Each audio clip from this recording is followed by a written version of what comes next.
जाएगा उतना अच्छा। तो आप सभी को श्री विद्या एस्ट्रोलॉजी में मैं स्वागत करता हूं।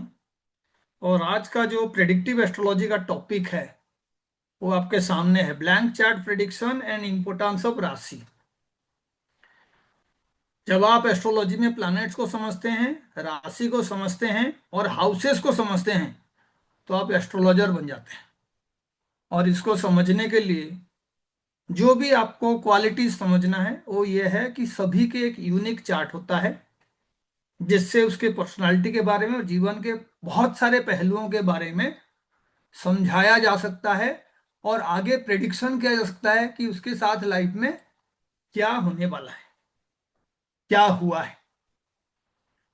इसीलिए पहला प्रिंसिपल है अपने कुंडली को समझना। और जब कुंडली का बात करते हैं तो हमें पता होता है कि कुंडली जो है लगन के हिसाब से ही समझने का प्रयत्न किया जाता है और वो साइन से पता चलता है। 12 साइन। तो पहला जो साइन है जोडियाक का, एरीज, फिर टॉरस, फिर Gemini, Cancer, Leo, Virgo, Libra, Scorpio, Sagittarius, Capricorn, Aquarius और फाइनली पाइसेस। तो what is blank chart prediction? क्योंकि एक इंसान अपने बारे में या किसी दूसरे के बारे में जब प्रेडिक्ट करेगा तो उसको पहले समझना होगा कि किसी का भी जीवन एक बिल्डिंग की तरह होता है। कुछ हिस्सा आपको दिखाई देते हैं और कुछ हिस्सा जमीन से गड़ा हुआ होता है जो दिखाई नहीं देता। यानी एक फाउंडेशन होता है आपका और उसके ऊपर एक दिखने वाला स्ट्रक्चर होता है।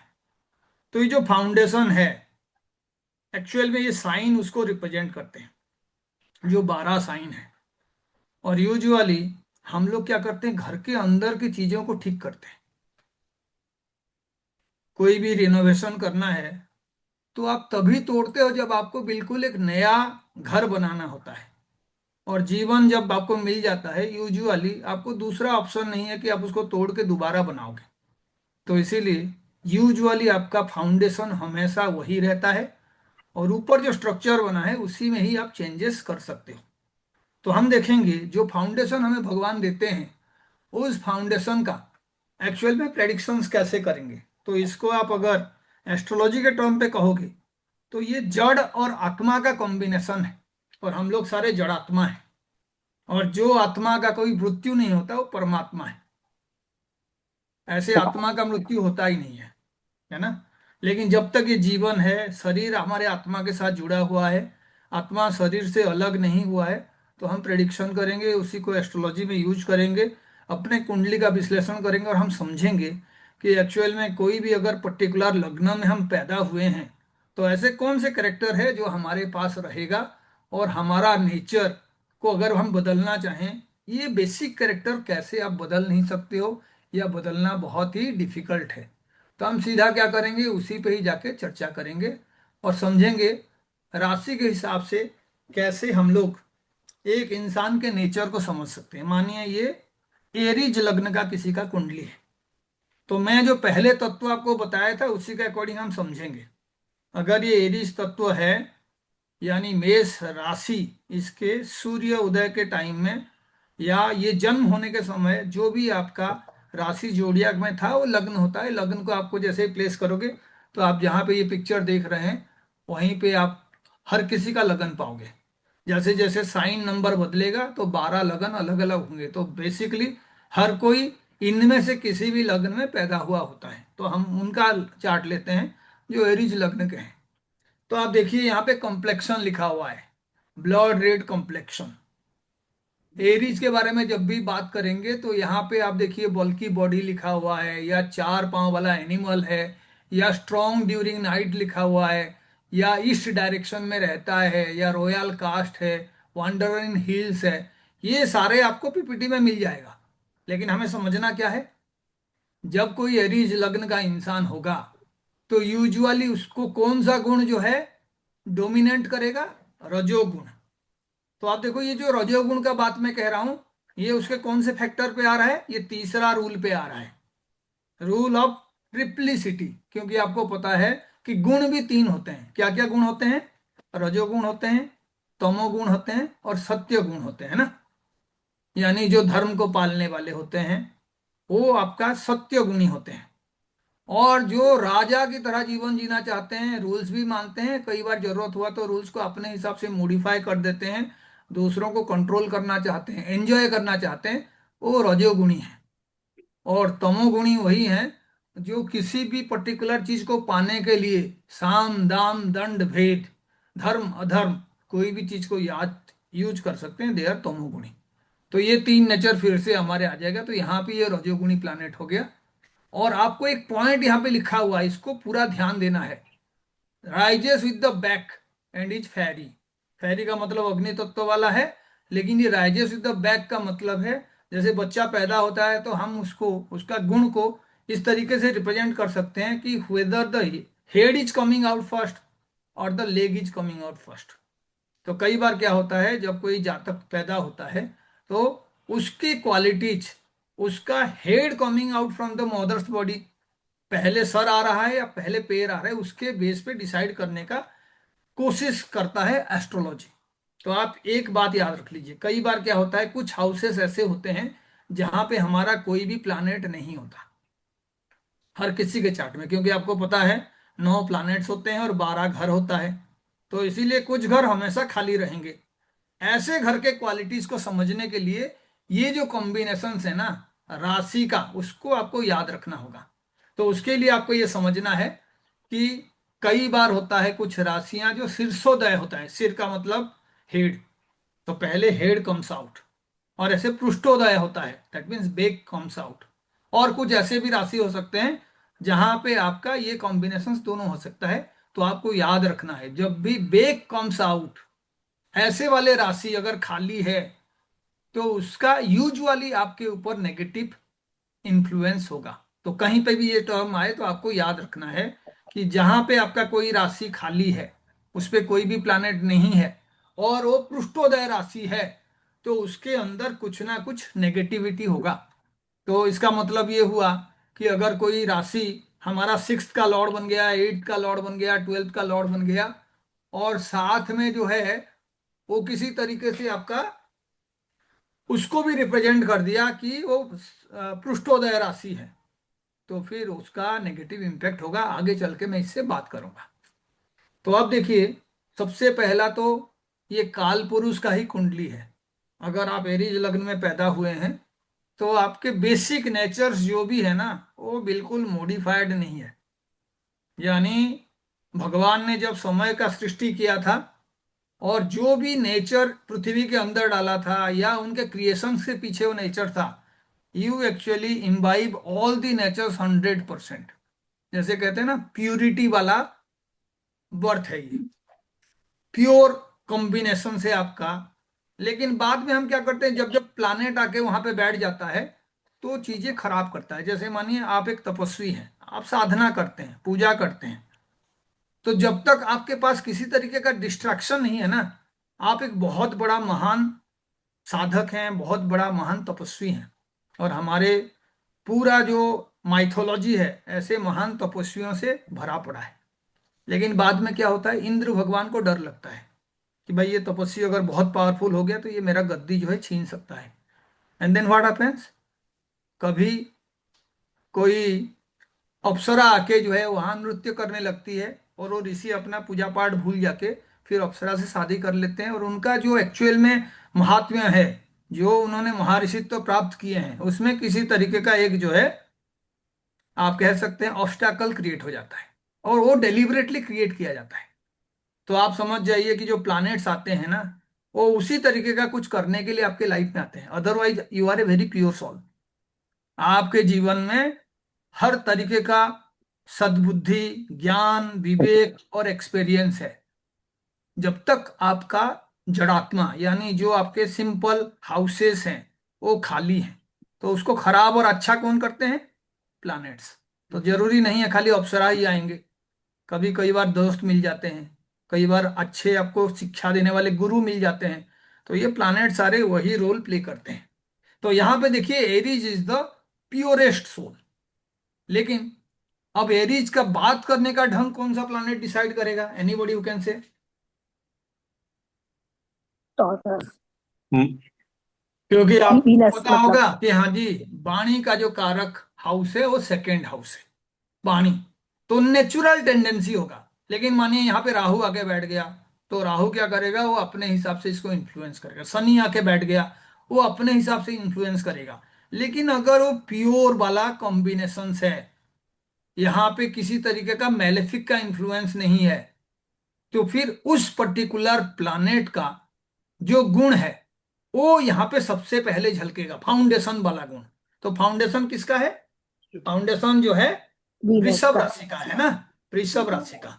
और उस फाउंडेशन में जो प्लानेट सबसे ज्यादा पावरफुल है वो कौन है? मून। शुक्र। मून। ये भी याद रखना होगा, चंद्रमा। लेकिन जो आपका राशि है उसका स्वामी कौन है? शुक्र है। तो इसीलिए हम ये कह सकते हैं कि ऐसे लोगों का यूजुअली वाणी जो है बहुत ही साफ सुथरा और प्रेजेंटेबल होता है। क्योंकि देखिए, चंद्रमा का एनर्जी जिस हाउस में सबसे पावरफुल है, अगर मैं उस हाउस के नेचर को बात करूं तो उसमें कामनेस होता है ना। लेकिन लोग कहेंगे सर यहाँ तो एंगर भी होता है, क्योंकि वो जो है आपका एरीज वाला साइन है। तो एंगर क्यों होगा? एंगर तभी होगा जब वो इंसान कुछ कह रहा है, कुछ समझाने का कोशिश कर रहा है, और दूसरा इंसान जो है उसके साथ बात करने के टाइम में किसी तरीके का शांति से चीजों को प्रेजेंट नहीं कर पा रहा है, तो it will make the person very angry. Aries वाले बात वो हमेशा साफ सुथरा करेंगे सेकेंड हाउस से related. That mean second house is also the house of luxury. अगर आपको पता होगा, वीनस जो है लग्जरी को रिप्रेजेंट करता है, और वीनस जो है डिजायर को भी रिप्रेजेंट करता है। तो हमेशा आपको कोई भी प्लानेट का कैरेक्टरिस्टिक को अगर जोड़ना है, तो हर प्लानेट का एक पर्टिकुलर गुण को आपको ना याद रखना होगा। तो मैं एक बार उसको रिपीट करता हूं ताकि आपको चीजें समझना आसान होगा। तो पहला है चंद्रमा। चंद्रमा जो है अपने माइंड को रिप्रेजेंट करता है। तो मानिए चंद्रमा आपका सेकेंड हाउस में है, तो आप कौन सा चीज बोलना ज्यादा पसंद करोगे? जो भी आपके माइंड में चल रहा है, जो दिमाग में चल रहा है उस चीज को। चंद्रमा शांति है, खुशी है, तो आप कौन सा चीज बोलना पसंद करोगे? जो चीज आपको खुशी देता है। चंद्रमा जो है खाद्य को भी रिप्रेजेंट करता है, तो आप कौन सा खाना खाना पसंद करोगे? ठंडा खाना, जो आपको बहुत ही अच्छा जो है मन को खुशी शांति दे, उस तरीके का खाना। तो चंद्रमा वाला नेचर अभी आके मिक्स हो रहा है वो सेकंड हाउस में। लेकिन मानिए कोई प्लानेट नहीं है, आपका नेचुरल टेंडेंसी है, तो सेकंड वाला क्या टेंडेंसी होगा? डेफिनेटली उसकी बातों में ना वीनस वाला गुण जो है झलकेगा। और वीनस वाला गुण क्या है? वीनस जो है आपका डिजायर को भी रिप्रेजेंट करता है, और वीनस जो है लग्जरी को भी रिप्रेजेंट करता है। यानी आप ये कह सकते हो, एरीज वाले ना बहुत बढ़िया बात कर सकते हैं, किसी भी तरीके का बैलेंस लाने के लिए उस लोगों को समझा सकते हैं। ये बात अलग है कि वहां पे फिर से ऋषि तपस्या करने की तरह तपस्या भंग करने के लिए कोई आ जाए। लेकिन naturally this is a very good house. लेकिन ये एक मारक हाउस भी है। तो ये जो मीठा बोलते हैं ना, इसलिए कई बार एरीज वाले मरते भी हैं, किसी तरीके का नुकसान भी फेस करते हैं। क्योंकि जो प्लानेट इनका सेकंड का लॉर्ड है, वही उनका दूसरा मारक हाउस का भी स्वामी है। तो आप नोट कर लीजिए कहीं पे, second house and seventh house.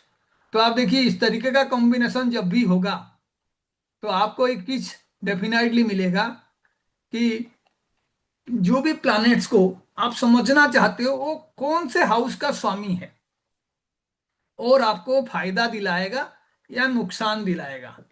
तो आप देखिए सेकेंड हाउस का सेवेंथ हाउस के साथ कनेक्शन है, तो आपको जो स्पाउस मिलेगा वो एक्चुअल में आपके बातों से इंप्रेस हो सकता है, या आपको शादी से पहले उससे बात करने का किसी ना किसी तरीके का चांसेस मिल सकता है, या अपने एफ्लुएंस को आप बातों के थ्रू उसके सामने प्रेजेंट कर सकते हो, और उसको बिलीव भी करेगा। क्योंकि दोनों का जो प्लानेट है वो सेम है, 2 और 7।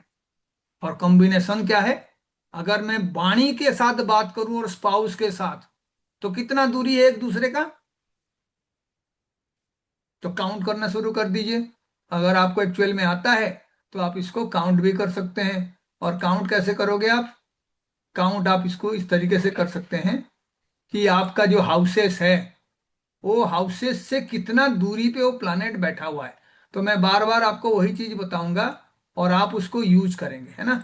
यहां से अगर मैं काउंट करना शुरू करता हूं तो आप देखिए ये 1 2 3 4 5 एंड 6, 6। यानी आपका जो वाणी का कारक प्लानेट है, फाउंडेशन जिसका बना हुआ है, वो आपका अपने ही हाउस से कितना दूरी का लॉर्डशिप कर रहा है? सिक्स्थ का। यानी आपके वाणी के साथ क्या रिलेशनशिप होगा उसका? एनीबॉडी हु कैन से, किसको इसको समझना है आपको, है ना? So the relationship is enmity. Enmity. 6 और 8, है ना? यानी कई बार क्या है, आप ज्यादा बोल के ना फंस सकते हो, खासकर किसके साथ? अपने स्पाउस के साथ। रिलेशनशिप का डिस्कशन करके आपके लाइफ में दिक्कत हो सकता है। और फाउंडेशन ऐसे होता है कि आपको जानने के बाद भी कई बार गड्ढे में गिरना पड़ता है। And this particular combination will force you to do that.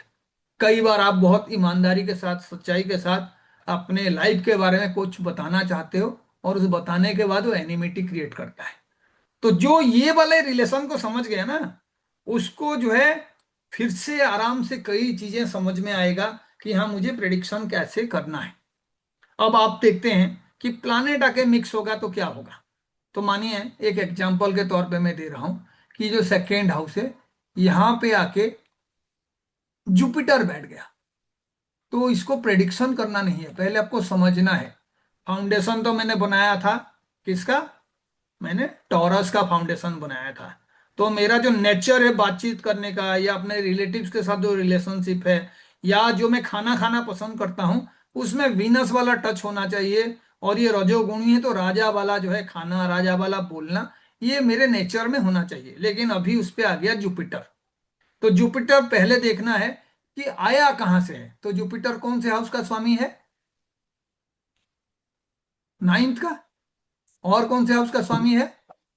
Twelfth का। ट्वेल्थ। तो अभी वो क्या करेगा? ज्ञान देना शुरू कर देगा, क्योंकि जुपिटर का जो नेचुरल टेंडेंसी है वो है विजडम। हर प्लानेट के लिए मैं कुछ की वर्ड्स बोलूंगा, आपको आगे वो की वर्ड्स को बढ़ाते जाना है। विजडम। तो विजडम जब आपके आ गया सेकेंड हाउस में, तो आप प्यार से तो बोलोगे, शुक्र की तरह बड़े सजा के बोलोगे, लेकिन क्या बोलोगे? जो गुरु बोलते हैं वही चीज आप करोगे। जो आपका एक्सपीरियंस है उसी को बताओगे। जबरदस्ती किसी को ज्ञान देते जाओगे, क्योंकि अभी वो फाउंडेशन के ऊपर जो बिल्डिंग बनाए हो, वो वीनस वाला बिल्डिंग नहीं है, वो जुपिटर वाला बिल्डिंग है।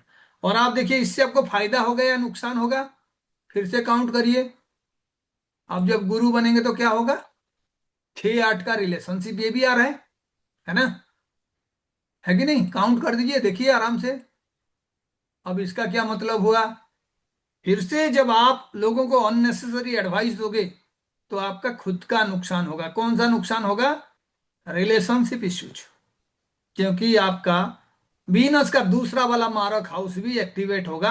क्योंकि मारक हाउस का मतलब क्या हुआ? उस हाउस को अगर कोई नेगेटिव प्लैनेट इन्फ्लुएंस कर रहा है, तो उस हाउस पे ही नेगेटिव रिजल्ट मिलेगा। Let me repeat that last sentence. जब भी आपका कोई भी हाउस मारक हाउस होता है, तो जो भी आके वहां पे बैठेगा वो भी मारक का काम करेगा। लेकिन वो जिस हाउस से आया हुआ है ना, उसी चीज को नुकसान पहुंचाएगा। और साथ में और जो दूसरा मारक हाउस है, उसको भी इन्फ्लुएंस करेगा। तो यहाँ पे 6 8 का प्लानेट आया हुआ है। तो इसीलिए यूजुअली इस तरीके का कॉम्बिनेशन, जब आप किसी को एडवाइस देते हो, जब आप कोई सीक्रेट को बताने का कोशिश करते हो, तो दोनों केसेस में आपके रिलेशनशिप इश्यूज बढ़ सकते हैं। और यूजुअली ऐसे लोग वाणी के वजह से नुकसान फेस करते हैं अपने रिलेशनशिप में, क्योंकि वाणी का हाउस का डायरेक्ट कनेक्शन उसके जो रिलेशनशिप वाला हाउस के साथ है, और 6 8 रिलेशनशिप है। ऐसे ही आप देखिए, आपने कोई गलत बात बोल दिया, या कोई आपने समझाया लेकिन दूसरे उसको गलत तरीके से समझा, इंटरप्रिटेशन उसका गलत है, तो आपका जो प्रयास है, प्रयास थर्ड हाउस से देखा जाता है। तो यहाँ पे जुपिटर कौन से हाउस का स्वामी है? ट्वेल्थ हाउस का स्वामी है। आप अपना एनर्जी खर्च कर रहे, जुपिटर वाला एनर्जी, क्या करने के लिए? किसी को कन्विंस करने के लिए, बोल के समझाने के लिए। और वो भी थर्ड में है, तो आपको कम टाइम लगेगा, ज्यादा टाइम लगेगा? कम टाइम लगेगा। डेफिनेटली बहुत ज्यादा टाइम लगेगा, क्योंकि थर्ड हाउस कहीं पे भी आएगा तो वो जो है आपके प्रयास का है। एफर्टलेस तभी होगा जब कोई अच्छा हाउस आपका वहां पे इन्वॉल्व हो रहा है, 5 9 इन्वॉल्व हो रहा है, 1 इन्वॉल्व हो रहा है। उसके हाउस का तत्व ही ऐसा है, आपके बात को फट से समझ जाएगा। लेकिन यहाँ पे कॉम्बिनेशन ऐसा भी है इस पर्टिकुलर घर में जो है वीनस सबसे एक्जल्टेड होता है। यानी अगर आप प्रयास करोगे किसी को समझाने का, तो फिर आपका वीनस वाला तत्व जो है अपने जो नेगेटिविटी है, मारक वाला गुण है, उसको कंट्रोल कर सकता है। लेकिन ये आसान नहीं है। थर्ड वाला कॉम्बिनेशन का मतलब है उस एनर्जी को पाने के लिए, इंप्लीमेंट करने के लिए आपको बहुत सारे पावर जो है यूज करना होगा, एफर्ट्स यूज करना होगा। और थर्ड हाउस जो है कोई भी अच्छा प्लानेट, शुभ प्लानेट के लिए बहुत अच्छा नहीं होता। क्योंकि शुभ प्लानेट ना बहुत ज्यादा एफर्ट्स पे बिलीव नहीं करते हैं। उन्हें लगता है सब कुछ गिफ्ट है, बहुत जल्दी चीजें हो जाना चाहिए। तो इसी वजह से यूजुअली आप देखोगे कि आपका वाणी में जो भी प्रॉब्लम अभी हो रहा है, ये 6-8 रिलेशनशिप के लिए है, 3-11 रिलेशनशिप के लिए है। तो आप देखिए तत्व में जब हम बात करेंगे, तो यूजुअली जो खराब हाउसेस का रिलेशनशिप है उसे आपको याद रखना होगा। तो एक तो मैंने सामने बता दिया आपको, कौन सा है, 6 और 8। दूसरा क्या है, इवन 3 और 11 भी आप सीखो, गेन होगा लेकिन प्रयास के बाद, क्योंकि 3 इन्वॉल्व है। ऐसे ही अच्छे हाउसेस क्या हो सकते हैं, 1, 5 और आपका 9, या कोई योग कारक प्लानेट। वो देखेंगे हम आगे कैसे योग कारक बात करता है। तो यहां पे ऐसे ही अगर मैं थर्ड हाउस का बात करूं, तो थर्ड हाउस के साथ फर्स्ट हाउस का रिलेशन समझना है सर आपको। हाँ सर जी। एक चीज बताएंगे कि 6 8 में 6 तो ठीक है, 8 कैसे आ रहा है, जरा एक बार प्लीज। जी मुझे भी वही पूछना था। हाँ, यूजुअली क्या होता है जब भी कोई हाउस खराब होता है ना, जी। तो उसके जो सामने वाला हाउस है हम्म। रिलेशनशिप को वही रिप्रेजेंट करता है। सेकंड हाउस रिलेशनशिप का है, ठीक है। तो आप देखिए यूजुअली मानो आपके स्पाउस के साथ किसी तरीके का मतभेद हो रहा है, कोई बहस हो रहा है, तो एब्रप्टली क्या होता है वहां पे किसी ना किसी तरीके से इन लॉज जो है इन्वॉल्व हो जाते हैं। बहुत सारे जगह पे होता है, फिर हमें जो है नहीं क्लैरिफिकेशन नहीं नहीं, देना वो पड़ता वो है। वो वो सर क्वेश्चन नहीं था। मैं ये पूछ रहा हूँ कि हाँ 8 हम कैसे काउंट कर रहे हैं। हाँ जी, हाँ जी, हाँ हाँ जी। लेट मी रिपीट, जी। ठीक ठीक। हाँ, वो तो आप लगभग तो देखिए, सबको पकड़ के। हाँ इसको आप ध्यान दीजिए, ठीक है, मैं रिपीट कर रहा हूँ। हाँ, और इसको सभी 8 को ध्यान भी दीजिए बताइएगा क्योंकि, सर, 8 को भी बताइएगा और 11 को भी बताइएगा सर। हाँ जी, हाँ जी, सभी हाँ जो है उसको काइंडली हम्म। ध्यान दीजिए। क्योंकि ये बार बार यूज होगा, आज जो भी रूल्स मैं बताऊंगा ना वो यूज होगा, ठीक है। तो जी। कहीं पे भी कोई भी प्लानेट आपके किसी हाउस में आके बैठ गया, जैसे हम अभी सेकेंड हाउस का बात कर रहे हैं, हाँ तो हाँ। सेकेंड हाउस में मैंने पहले नेचुरल टेंडेंसी बताया है ना। हम्म नेचुरल टेंडेंसी बराबर है। बिल्डिंग के फाउंडेशन की तरह हो गया। तो उसमें हम्म आपने वीनस वाला क्वालिटी देखा। उसके बाद आपने देखा कि उसके वाणी में वीनस का झलक रहेगा। हम्म तामसिक गुण, राजसिक गुण, जो भी उस प्लानेट का नेचर है, जो भी उस साइन का नेचर है, वो आएगा। लेकिन एग्जाम्पल देते देते मैंने कहा कि मानो यहाँ पे जुपिटर आ गया। तो हम्म मैंने जुपिटर को बताने के लिए जुपिटर का जो है एक्चुअल में लॉर्डशिप को देखना पड़ेगा। क्योंकि हर प्लानेट जो है ना, जिस हाउस का स्वामी है उसमें कुछ उस हाउस के गुण रहता है ना, नेचुरल गुण रहता है। तो आप देखिए जुपिटर कौन सा स्वामी है, जुपिटर जो है 9 साइन 9 और यानी 8। सेजिटेरियस का स्वामी है, और 12 साइन यानी पाइसेस का स्वामी है ना। तो ठीक है मैं क्या ठीक है। करूंगा, बराबर। 9th का लॉर्ड आया हुआ है जुपिटर में, तो मैं 9 से काउंट करना शुरू करूंगा। तो 9th को मैं क्या करूंगा, पहला साइन, क्योंकि ये जुपिटर का मूल अच्छा। त्रिकोण साइन है। फिर उसके बाद 2, उसके बाद तीसरा हाउस, चौथा हाउस, 5 हो गया, और ये हो गया 6, है ना। तो अच्छा। अभी मैं अगर जुपिटर से उल्टा काउंट करूंगा, तो ये 1 हो गया, ये 2 हो गया, ये 3 हो गया, 4, 5, 6, 7 और 8, ठीक है। तो इसीलिए टोटल कितना होगा, टोटल विल बी 14। कहीं पे भी आप काउंट करोगे तो टोटल 14 होगा। इसीलिए यहां से मैंने काउंट किया था। ये 1 हो गया, ये 2 हो गया, ये 3 हो गया, फिर यहां से मैं काउंट करूंगा तो ये कितना हो जाएगा, 11। तो डबल डबल काउंट करने का जरूरत नहीं है। 14 इसीलिए होता है क्योंकि एक हाउस दोबारा जो है कैलकुलेट होता है, 12 हाउसेस होते हैं। लेकिन जब आप काउंटिंग करोगे तो दो वाला काउंटिंग हो जाता है। जैसे यहां से मैं काउंटिंग किया तो ये हाउस अभी ऐड हो गया, और उसके बाद में यहां तक आया, है ना। तो जो काउंटिंग होना चाहिए 10 + 1 11 हो गया। यहां से मैं काउंट किया तो ये आउट हुआ, ये फिर दोबारा हो गया। इसीलिए दो दो बार जो है ना, ये साइन काउंट हो जाते हैं, ये वाला और ये वाला, तो इसीलिए 14 हुआ। ठीक है, नो टॉकिंग प्लीज। जो भी बात कर रहे हैं काइंडली म्यूट कर दीजिए, है ना। कभी कभी बात करते हैं, करिए, कोई बात नहीं, क्योंकि सेकंड हाउस में कोई खराब प्लानेट आ जाए तो कभी कभी हमें पता नहीं चलता है, हम इधर उधर बात कर लेते हैं, ठीक है। लेकिन कोशिश करिए जो 11th हाउस है, जो साइंटिफिक गैजेट्स को कंट्रोल करते हैं, उसको यूज करने के लिए, ठीक है। अब आते हैं हम लोग थर्ड हाउस में। तो हमें पता है थर्ड हाउस पराक्रम का है। तो ऐसे लोग पराक्रम कौन से फील्ड में आराम से दिखा सकते हैं? एनीबॉडी हु कैन से आराम से पराक्रम दिखा सकता है, उसी को समझना है आप। डेफिनेटली जो भी साइन आपका थर्ड में आ रहा है वो पराक्रम का हाउस है। तो आपके नेचुरल टेंडेंसी है, आपका जो राइटिंग है ना बहुत दमदार हो सकता है ना। आप देखना जो गवर्नमेंट ऑफिसर्स है ना, उनकी राइटिंग में बहुत पावर होता है। और आप इसको ऐसे रिलेट कर सकते हो समझने के लिए, गवर्नमेंट ऑफिसर्स का कौन सा प्लैनेट सबसे पावरफुल होना चाहिए?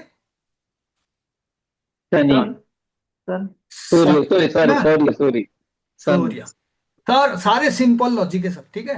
एक्चुअल में लॉजिक कॉम्प्लिकेट हम लोग कर देते हैं, एस्ट्रोलॉजर जो है ना वो जानते हैं कॉम्प्लिकेट हो जाएगा तो फिर लोग उनके पास उपाय के लिए आएंगे, पढ़ने के लिए आएंगे। और कई बार वो इतना किस्मत वाला नहीं होते हैं कि उनके पास मल्टीपल सोर्सेस ऑफ इनकम होता है, तो फिर वो जानबूझ के क्या करते हैं, डिफिकल्ट कर देते हैं सब्जेक्ट को। लेकिन एस्ट्रोलॉजी से आसान सब्जेक्ट कुछ भी नहीं है। तो सूर्य जो है मेष राशि में एग्जल्टेड होता है गवर्नमेंट ऑफिसर के लिए। सूर्य जो है सबसे पावरफुल होना चाहिए, बाद में 10th लॉर्ड, क्योंकि वो जॉब भी है ना। तो आप देखो कर्म 10th स्थान। लॉर्ड भी जो है ना सैटर्न नहीं है, यहाँ पे पावरफुल प्लैनेट जो है मार्स है ना। हाँ या नहीं? सभी क्या को पता सर? होना चाहिए मार्स जो है जी हाँ। 10th हाउस में सबसे पावरफुल होता है। तो इसका जी अर्थ जी। ये हुआ कि एरीज वाले जो मंगल तत्व से बने हुए हैं, अगर उनका सूर्य ही सही हो जाए ना, तो फिर वो आर्मी में बड़े ऑफिसर बन जाएंगे, पुलिस में बड़े ऑफिसर बन जाएंगे, या ऐसे ऑफिसर बनेंगे जो लॉ एंड ऑर्डर को कंट्रोल कर सकते हैं, गवर्नमेंट के पॉलिसीज को इम्प्लीमेंट कर सकते हैं। इसमें कोई बहुत बड़ा डिफिकल्ट अंडरस्टैंडिंग नहीं है। लेकिन उनका सबसे बड़ा पराक्रम कहाँ पे होगा? एनीबॉडी हु कैन से? उनके राइटिंग में। एक जज जब लिख देता है ना कि इसको डेथ पेनल्टी दिया जाए, वो राइटिंग बहुत पावरफुल होता है। एक आईएएस ऑफिसर जब लिख देता है कि इसका घर जो है तोड़ दिया जाए, उसका राइटिंग बहुत है, वो आपके घर जाके नहीं तोड़ेगा। His writing decides this. तो इसीलिए एरीज वालों का अगर सूर्य और मंगल अच्छा है ना, तो उनका ये राइटिंग वाला पावर बहुत अच्छा होता है। और अगर बाय मिस्टेक ऐसे हो जाए तो आप समझ जाइए उस इंसान से किसी भी तरीके का पंगा नहीं करना चाहिए। तो राइटिंग कैसे अच्छा होगा? सर आपने खुद। बहुत अच्छी बात बताई। अभी तक हम लोग ये समझते थे कि थर्ड हाउस का मतलब होता है कि राइटिंग अच्छी होती है, लेकिन इफेक्टिव मतलब कहने का है कि डिसीजन मेकिंग होती है राइटिंग, आप ये कहना चाहते हो? सर देखिए, ये। जो भी हाँ। आपके टेंडेंसीज है ना, राइटिंग भी ऐसा है कि कोई इंसान गजल लिख के फेमस हो जाता है ना, कोई हम्म। इंसान जो है कोई रूल बना के फेमस हो जाता है। हर किसी को लिखने का अगर मौका दिया जाए तो अलग अलग तरीके से लिखेंगे। चेतन भगत का लिखने का तरीका अलग है, शेरलॉक होम्स का अलग है, फिल्म लिखने वाले लोग भी अलग तरीके से लिखते हैं। सेम लिखना है जो थर्ड हाउस से देखा जाता है। तो कहीं पे अगर वीनस का टच आ गया, वीनस आके थर्ड हाउस में बैठ गया, बहुत ही आर्टिस्टिक राइटिंग होता है। मरकरी और वीनस, तो आप देखिए मरकरी और वीनस का आर्टिस्टिक राइटिंग होता है। लेकिन कोई भी डॉक्टर का राइटिंग आप देखोगे ना, दुनिया के सबसे गंदा लिखने वाले जो राइटिंग होता है, वो प्रोफेशन का नाम है डॉक्टर, है ना। लेकिन उसको भी इलॉजिकल। समझने वाले होते हैं जो मेडिकल स्टोर में समझ जाते हैं, क्योंकि उनको गंदा राइटिंग पढ़ने का आदत हो जाता है ना। तो अल्टीमेटली उसके पीछे क्या लॉजिक है? क्योंकि अगर एरीज में कोई प्लैनेट बहुत ज्यादा पावरफुल हो रहा है और सन है, और उसके अंदर कोई ऐसा नेचुरल क्वालिटी है जो कि उस तरीके का चीजों को रिप्रेजेंट करता है जो उसके प्रोफेशन से जुड़ा हुआ हो, तो उसका मतलब है 10th और फर्स्ट का कॉम्बिनेशन हम देख रहे हैं, है ना। डॉक्टर में भी देखा जाता है सन जो है बहुत पावरफुल होता है डॉक्टर के। तो जब सन बहुत पावरफुल होगा और उसके प्रोफेशन से हम देखेंगे, तो अल्टीमेटली ये जो थर्ड हाउस है प्रोफेशन से, है ना, कितने वाला रिलेशनशिप है? फिर से 6 और 8 वाला, है ना। ये लॉजिक जिस दिन आप समझ जाओगे ना, आप एक इंसान का खराब गुण कौन सा है, अच्छा गुण कौन सा है, कौन सा टेंडेंसी को कंट्रोल कर सकता है, कौन सा नहीं कर सकता, वो आप समझ जाएंगे।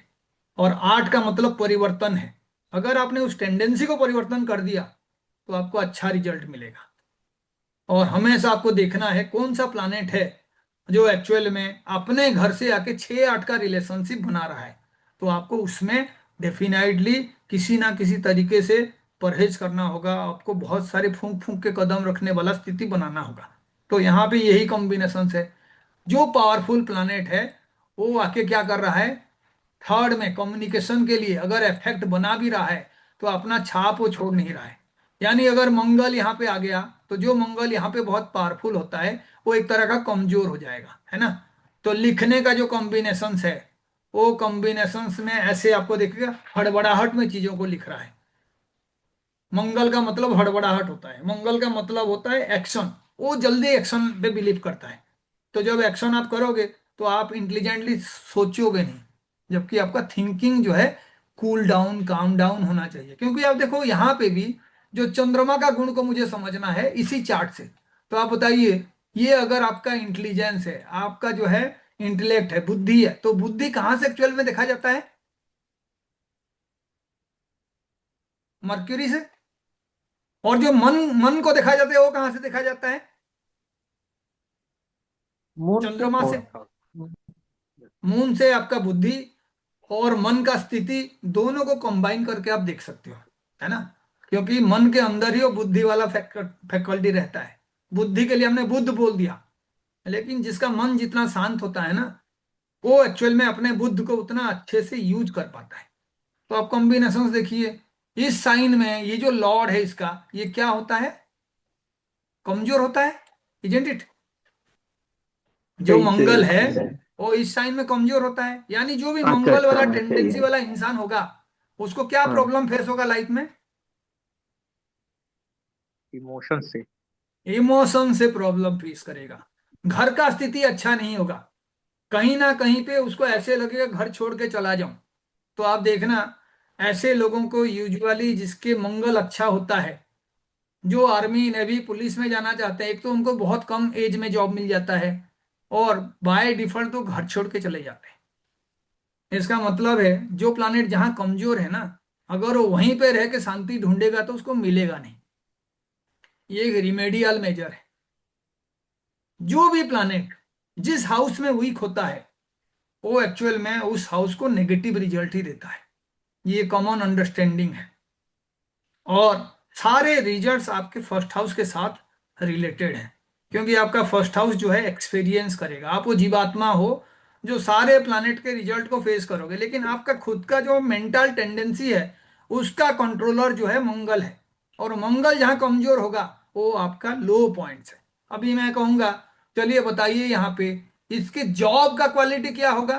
तो आप देखिए जॉब का भी जो क्वालिटी है ना, वहां पे भी आप देखो, चाहे वो आपका इस तरीके का प्लानेट है कि जो आपको रिजल्ट प्रोवाइड कर रहे हैं, लेकिन वो अपने शत्रु के साथ ही डील कर रहे हैं, है ना। जो कर्म का हाउस है उस हाउस में भी आप देख रहे हो कि हाँ जी यहाँ पे शनि का साइन आ गया और वहां पे ये एग्जल्टेड बन सकता है। लेकिन शनि के साइन में कोई भी एग्जल्टेड बनेगा तो उसके लिए प्रैक्टिकल नॉलेज चाहिए। और प्रैक्टिकल नॉलेज ना अपने आप नहीं आता है। कैसे आता है? प्रैक्टिस के थ्रू। तो ऐसा नहीं है कि आप एक ही दिन में लीडर बन जाओगे अगर शनि के हाउस में आपको एग्जल्टेशन मिल गया।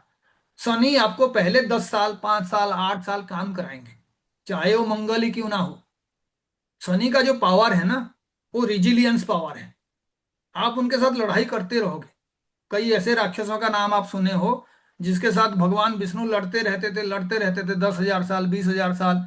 और बीच में विष्णु कहते थे थोड़ी देर के लिए शांत हो जाते हैं, थोड़ी देर के लिए रेस्ट ले लेते हैं, फिर दोबारा से लड़ेंगे। अब वो वाला टेंडेंसी एक ही प्लानेट में है, सैटर्न में।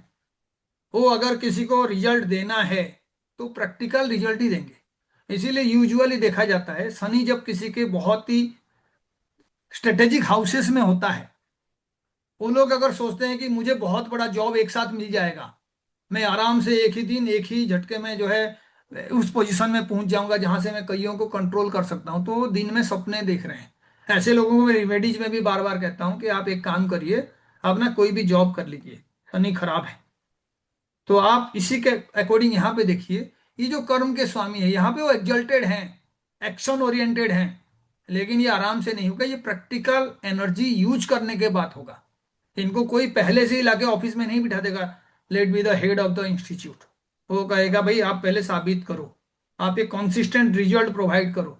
तो इसीलिए इनका ग्रेजुअल ग्रोथ होता है। ये जितने भी मेष राशि वाले हैं, घर में इनको बहुत ज्यादा दिक्कत होता है क्योंकि इनका जो लगन का स्वामी है ना, वो out of fish, fish out of water वाला फीलिंग्स पाता है यहाँ पे। तो इसीलिए आप देखिएगा, फोर्थ हाउस का स्वामी मानिए यहाँ पे कहीं जाके बैठ गए तो कहाँ पे प्रॉब्लम्स करेंगे? Anybody who can say? Fourth house का स्वामी इधर कहाँ पे बैठेंगे तो सबसे मैक्सिमम प्रॉब्लम होगा? Eight house. 8th हाउस में। जहां उनका डेबिलिटेशन है ना। तो आप बताओ, अब कनेक्शंस करना मैंने शुरू कर दिया। कौन सा कनेक्शन है? 5 और 9 नाइन। वाला। 9. यानी हैप्पीनेस जो है कहां पे जाके डेबिलिटेटेड हो रहा है? अपने से 5th हाउस में, इजंट इट?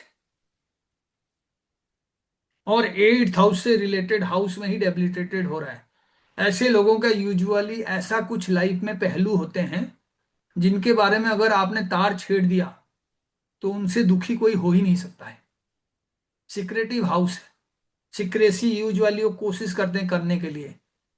तो आप, इसका मतलब ये भी है कि अगर आपने इनके इन लॉज के बारे में बात करना शुरू कर दिया, चंद्रमा का मतलब है आपका मन, चंद्रमा का मतलब है किसी दूसरे का भी मन, जातक के ही आपने जो है 8th हाउस के बारे में सवाल पूछना शुरू कर दिया, you will never get happy results from that native. कारण क्या है? फोर्थ लॉर्ड अगर वहां पे जाके बैठेगा, जो मन का कारक है, नेचुरली वो अपने डेबिलिटेशन पे है। अब चंद्रमा कहीं पे भी हो सकता है, लेकिन नेचुरल टेंडेंसी यही है कि चंद्रमा जहां रहता है वहां से खुशी मिलता है। इसका अर्थ ये भी है कि चंद्रमा जहां रहता है वहां से दुख भी मिलेगा। अगर वो डेबिलिटेटेड हो गया तो नेचुरली वो दुख ही प्रोवाइड करता है। तो ऐसे लोगों को कौन सा बात बताना नहीं चाहिए? क्योंकि चंद्रमा मन है, तो मन के बात को क्या करना चाहिए? छिपाना चाहिए। Are you getting it? Naturally छिपाना चाहिए। कौन से डिस्कस नहीं करना चाहिए? अपने ससुराल के बारे में, 8th हाउस के बारे में। अल्टीमेटली जब भी आप अपने मन में उस चीजों को रिप्रेजेंट करने के लिए सोचोगे, किसी को भी आपने अपने मन का बात ही बता दिया, तो उसका एंड रिजल्ट अच्छा नहीं होगा, वो आपको दुख दिलाएगा। ऐसे लोगों को यूजुअली अपने फैमिली में प्रॉब्लम फेस करना पड़ता है, बहुत सारे एक्शंस करना पड़ता है घर को संवारने के लिए। तो आप देखना, जितने भी सोल्जर्स हैं, पुलिस वाले हैं, उनका आप एक लाइफ स्टोरी अगर ढूंढोगे तो आप देखोगे बहुत ही कम उम्र में वो घर छोड़ के जाते हैं और घर को सारा पैसा भी भेजते हैं। उस घर को बनाने में और एस्टेब्लिश करने में इनका बहुत बड़ा रोल होता है। ये कनेक्शंस है। वो खुद उस खुशी को महसूस नहीं कर पाएगा, लेकिन वो दूसरों को खुशी प्रोवाइड करेगा। क्योंकि वो खुशी कहाँ से महसूस करेगा? अपने कर्मों से, एक्शंस पे। जहां पे वो जॉब करेगा वहां से उसका एक्चुअली खुशी होगा, और इनडायरेक्टली वो भी कोई खुशी नहीं, क्योंकि शनि का साइन है। तो ऐसा भी नहीं कि अपने कर्मों से बहुत ज्यादा खुश होंगे। टेंशन हमेशा रहेगा, शनि वाला वर्कलोड हमेशा रहेगा। कई बार जो है घर जाने के टाइम में इनका छुट्टियां जो है मिलेगा नहीं, कैंसिल हो जाएगा। क्योंकि चंद्रमा जो घर का कारक है, जो खुशी का कारक है, वो कर्म के हाउस में भी नेगेटिव जगह पे जा रहा है। और वहां से 5th हाउस का बात जब आप पूछोगे, मन, तो मन जहां पे रहता है ना, उस हाउस से हम लोग एक्चुअल में डिस्कशंस करना चाहते हैं, चाहे पॉजिटिव हो चाहे नेगेटिव हो। और वो भी जो सोच है वो बदलता रहता है। क्यों बदलता रहता है? क्योंकि चंद्रमा जो मन को कारक है वो 15 दिन अच्छा और 15 दिन जो है नेगेटिव हो जाता है। उसी के अंदर पॉजिटिविटी और नेगेटिविटी होता है। तो बाय नेचुरल साइन अगर चंद्रमा वीक है तो ऐसे लोग जो हैं वो बेचारे, उनका एक्सपीरियंस ही नेगेटिव होता है। खास करके 5th में कोई भी प्लानेट रहेगा और अगर वो नेगेटिव बन जाता है तो आपके चार्ट में भी टेंशन्स बहुत ज्यादा बढ़ जाएगा। जो नेचुरल खुशी का कारक है वो प्लानेट ही अगर उस तरीके का 5th वाला रिलेशन को खराब कर रहा है, जबकि 5th और 9th कभी खराब नहीं होते हैं, लेकिन यहां हो रहा है ना। जो आपका 4th का लॉर्ड है वो अपने से 5th दूरी में जब जाएगा 5-9 का रिलेशन बनाएगा, लेकिन ये उनका परिवर्तन भी लाता है। किस तरीके का परिवर्तन लाएगा? उनके अगर कोई मानो चाइल्ड हो जाता है तो मन का स्थिति बदलेगा। अब मैं कैसे कनेक्ट कर रहा हूं इसको? एनीबॉडी हु कैन से?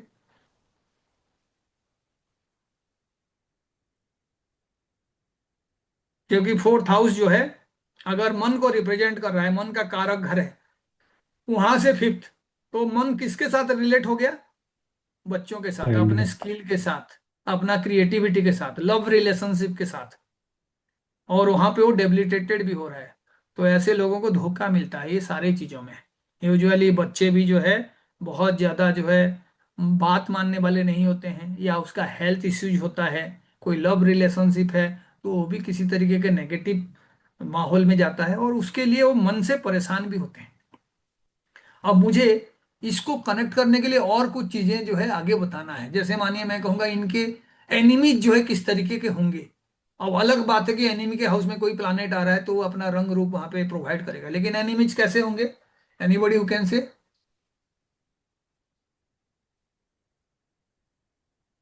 कैसे देखेंगे? इंटेलिजेंट। तो देखने के लिए पहले एनिमीज का हाउस को ही जाते हैं देखना। तो आप देखिए एनिमीज कौन है। इनके जो एनिमीज है वो सिक्स्थ हाउस वाला वर्गो वाला है ना। तो वर्गो किसको रिप्रेजेंट करता है? वर्गो जो है अनमैरिड गर्ल को रिप्रेजेंट करता है ना। अगर सिक्स साइन है तो थर्ड होगा तो क्या होगा? ए मेल एंड ए फीमेल को रिप्रेजेंट करता है। सब साइन को आप मैं दिखाऊंगा, मैं पहले ही बता देता हूं क्योंकि ये कालपुरुष कुंडली का स्टडी है।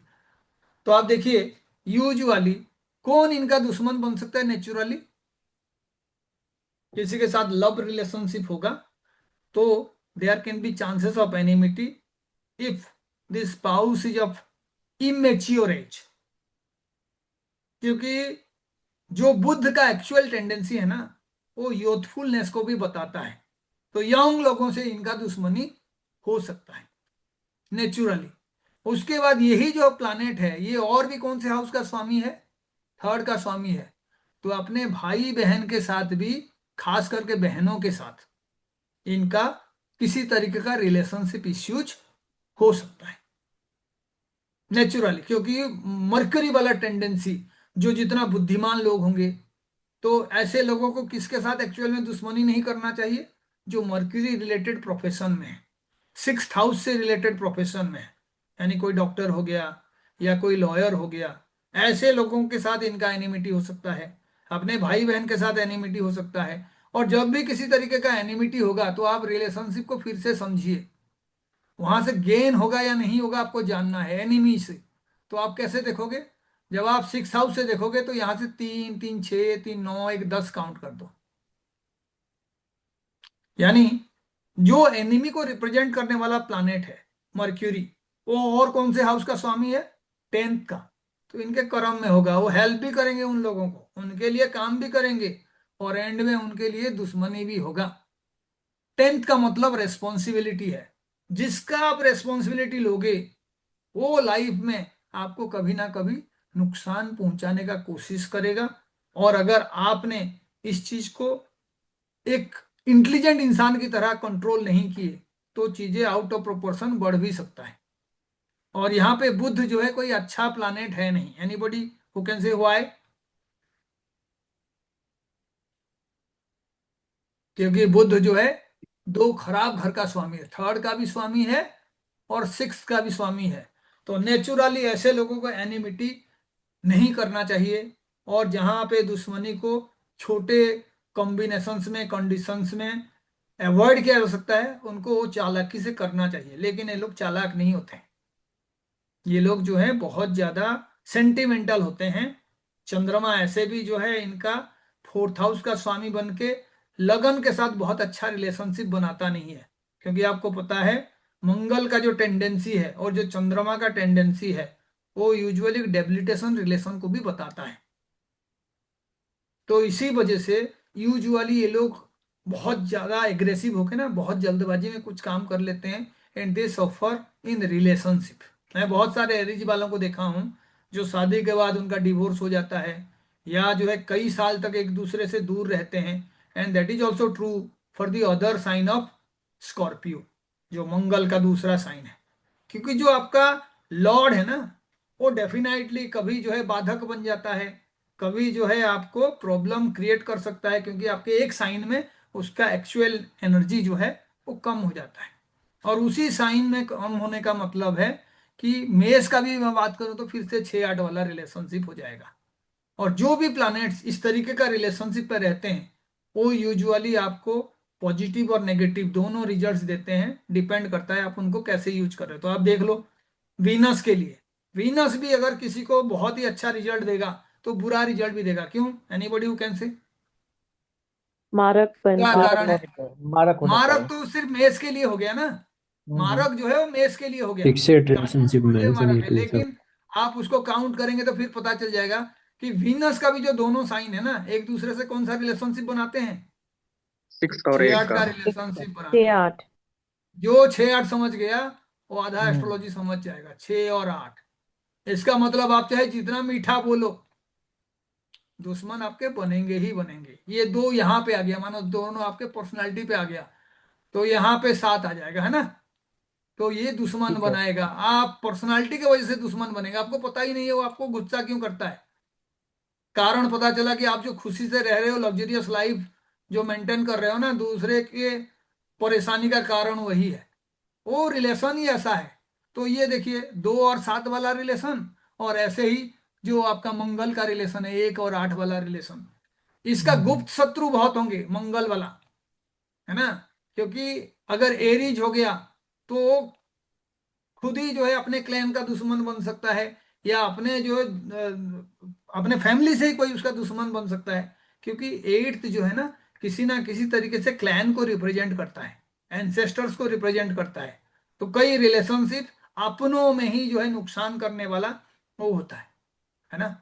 तो आपने कई ऐसे भी इंसेक्ट के बारे में सुने होंगे जो अपने आप को भी डंक मार देते हैं, है ना।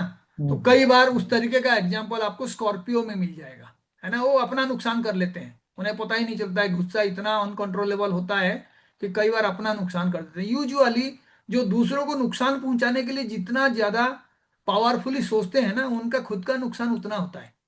आप दूसरों को चाहे आप जितना भी नुकसान पहुंचा दो, आपके वजह से किसी का भी प्रॉब्लम हो जाए, लेकिन पहला प्रॉब्लम और मैक्सिमम प्रॉब्लम आपको झेलना पड़ेगा। नेगेटिविटी जो है पहले आपको जलाएगा, उसके बाद दूसरे को। तो ये राशि का ऐसा डिस्पोजिशन है ना, ये जो है अपने आप को नुकसान पहुंचाते हैं। चाहे 1 8 हो, चाहे वो आपका 2 और 7 वाला रिलेशनशिप हो। तो 1 8 वाला जो रिलेशनशिप है वो यूजुअली मार्स रिप्रेजेंट करता है ना, इसीलिए हम्म। मालेफिक है। और ये जो है वीनस रिप्रेजेंट करता है नेचुरली, तो ये इसीलिए जो है मारक है, प्रबल मारक है ना। और आप देखिए दुनिया में जितने भी बड़े बड़े युद्ध हुए हैं, उसके पीछे कोई ना कोई लेडी होती है ना। चाहे रामायण हो, चाहे महाभारत हो, चाहे कोई किसी पे अटैक किया है तो कोई रानी सुंदर होगा, तो यूजुअली लोग जो है पहले कोशिश करते हैं कि उस रानी को ही हम अपना बना लें, है ना। जो आपका चेस का गेम है वहां पे भी वही होता है। तो अल्टीमेटली ये जो थॉट प्रोसेसेस हैं, ये मारक बनना ये कोई ऐसे ही नहीं बना है, इसके पीछे हम्म। बहुत बड़ा लॉजिक है। ऐसे ही मानो आपने किसी के लिए जुपिटर के लिए देखा, तो जुपिटर का क्या रिलेशनशिप है अपने दोनों साइन के बीच? एनीबॉडी हु कैन से? और 10। 4 और 10, 4 का मतलब पीस हो गया, और 10 का हम्म। मतलब वार्क हो गया, है ना। तो जुपिटर जो है 10th साइन में कमजोर बन जाता है, यानी जुपिटर वाले ना ज्ञान देना चाहते हैं, एक्शन ओरिएंटेड नहीं है।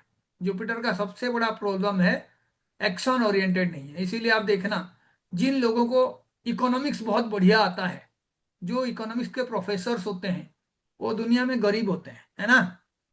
और हम्म। जो आपको बहुत बड़ा रिच इंसान दिखेगा वो एक्शन ओरिएंटेड होता है, उसको उतना इकोनॉमिक्स का ज्ञान नहीं होता है, लेकिन they are very rich. Adani को देख लो कितना पढ़ाई किया है, अंबानी को देख लो।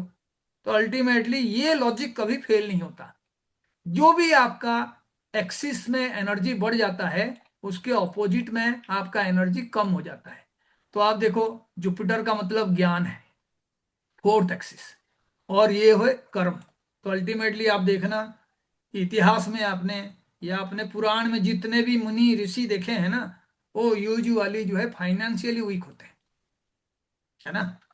तो इसके पीछे लॉजिक यही है, क्योंकि वो कर्म ओरिएंटेड उतना नहीं होते हैं जितना जो है इंसान दौड़ के करता है कोई चीज पाने के लिए। उसके अंदर जो है एक लालसा होता है कि मुझे मेरे फैमिली को ही अच्छा ही करना है, ये कम में काम चला देंगे।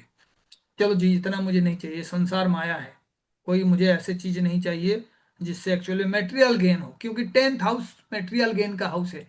यहाँ से ही मेटेरियल गेन देखा जाता है। 11th, यहाँ वो कमजोर है। तो मुनि ऋषि को एक्चुअल में मेटेरियल चीजें चाहिए नहीं। That is why they are not very much interested with their 10th house. बहुत ज्यादा कर्म नहीं करना है उनको, क्या करना है, ज्ञान पाना है। तो ज्ञान कहाँ से देखेंगे? अपने मन को मोक्ष। कंट्रोल करना है, जहां जुपिटर एक्सल्टेड होता है। तो अल्टीमेटली उनको ज्ञान चाहिए। है ना, अपने मन को कंट्रोल करना है, मन को उस दिशा में लगाना है जहां यूजुअली हर कोई नहीं लगाता है। तो आप देख लो उसका टेंडेंसी जहां कमजोर है वो प्लानेट, तो अपने वो नेचर को दिखाएगा। तो इसीलिए वो 4-10 वाला काम है, 4 और 10। जुपिटर अपने एक साइन से दूसरे साइन के साथ 4 और 10 वाला रिलेशन लगाता है। तो एक में अगर उसका बहुत ज्यादा बुद्धि हो गया, इकोनॉमिक का प्रोफेसर बन गया, तो आप लिख के रख लो उसको फाइनेंशियल इश्यूज होगा। और अपने कर्म में वो डेफिनेटली वो सारी चीजें नहीं कर सकता जो इकोनॉमिक कर सकता है ना। इकोनॉमिक आइडिया है आपके पास, आपने थ्योरीज दे दिया, लेकिन आप कोई कंपनी नहीं बना सकते, आप कोई बिजनेस नहीं चला सकते। तो फिर ये प्रैक्टिकल नॉलेज नहीं है, ये थियोरिटिकल नॉलेज है। And Jupiter is known for that theoretical knowledge. तो आपका कौन सा थियोरिटिकल नॉलेज ज्यादा होगा? अगर आप एरीज साइन के हो तो आप कहोगे सर जुपिटर जिस साइन का लॉर्ड है वही वाला नॉलेज ज्यादा होगा। तो आप देख लो, अगर जुपिटर वाले ज्ञान देना शुरू कर दें तो उनसे अच्छा कोई ज्ञान दे ही नहीं सकता है, क्योंकि वो मोक्ष के बारे में भी बता सकते हैं आपको। लेकिन अभी फिर से बात यहीं पे आता है कि इस प्लानेट का रिजल्ट क्या होगा, क्योंकि यहाँ पे सबसे पावरफुल साइन कौन सा है? एनीबॉडी हु कैन से, कौन सा साइन सबसे पावरफुल है आपके हिसाब से एरीज में? यही वाला, 1 नंबर साइन नहीं। हमेशा पावरफुल होता है ना। हाँ, और इसका लॉर्ड कौन है? मंगल। मंगल है। तो मैं जुपिटर का बात कर रहा हूं, तो जुपिटर देख लीजिए ऐसे हाउस में एग्जल्टेड है जहां पे मंगल कमजोर है, यानी उसका ज्ञान तो बहुत ज्यादा होगा, लेकिन जो एक्शन ओरिएंटेड होना चाहिए उसको, ऐसा इंसान कभी होगा ही नहीं।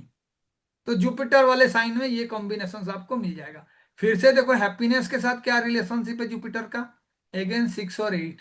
हैप्पीनेस तभी होता है जब आप कोई चीज जानते हो और उसको अप्लाई कर पाओ।